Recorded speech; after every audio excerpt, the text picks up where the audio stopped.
Дебатите во Кумановскиот совет почнуваат со навидум сосема обични теми, со водење ред кој каде бил да се журка додека горела градската депонија, дали бил кец или бил на чело, дали се прекрстил или не. На самиот ден бевте таму присутни на некој собор во Скачковци, игравте ора, палевте свети по цркви, најверојатно се молеле да се изгаси огнот во Краста. Председателка на совет беше во Пчиња, не беше во Скачковце на забава. Тоа што е можно да се биде на две места во исто време, не значи дека секој може да биде виновен за загадувањето на воздух, дали од чадот од депонијата или од која било друга причина. Всушност, може да бидат сите, но само еден не. Максим не ги труе граѓаните на Куманово. Во зимските услови, значи, граѓаните самите себе се трујат со тоа што се греат на такво огремно дрво и материјали кои што не се предвидени.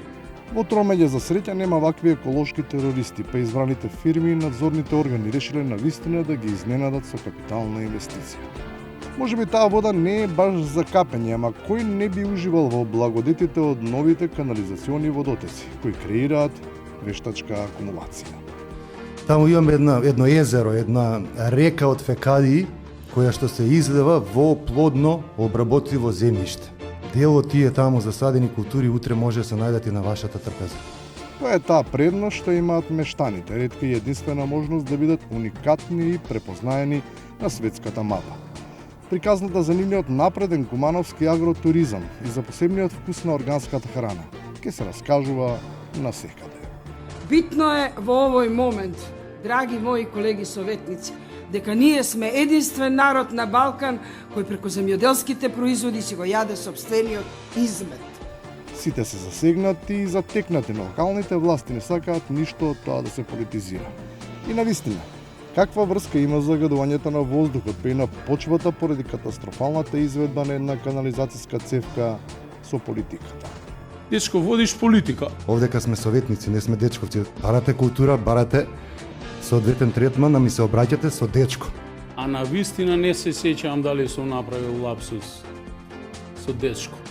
Проблемите со краткотрајната меморија се евидентни, ама никој нема амнезија па да и заборави на председателката дека редовно им ја затвара устата на колегите советници, а го толерира непристојниот однос на партискиот председател и општински шериф.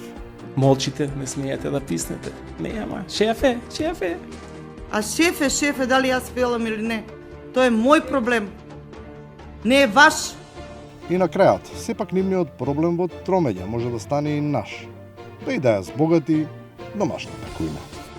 Како што реков, си го јадеме сопствениот измет, а мислам дека подобро и не заслужувала. Македонскиот желудник е медицински феномен и е навикнат да вари се што ќе му се сервира. Ама за да не се политизира трпезата, најдобро е да се каже дека сигурно не заслужува полошо. Оти какви готвачи има, може и бетер.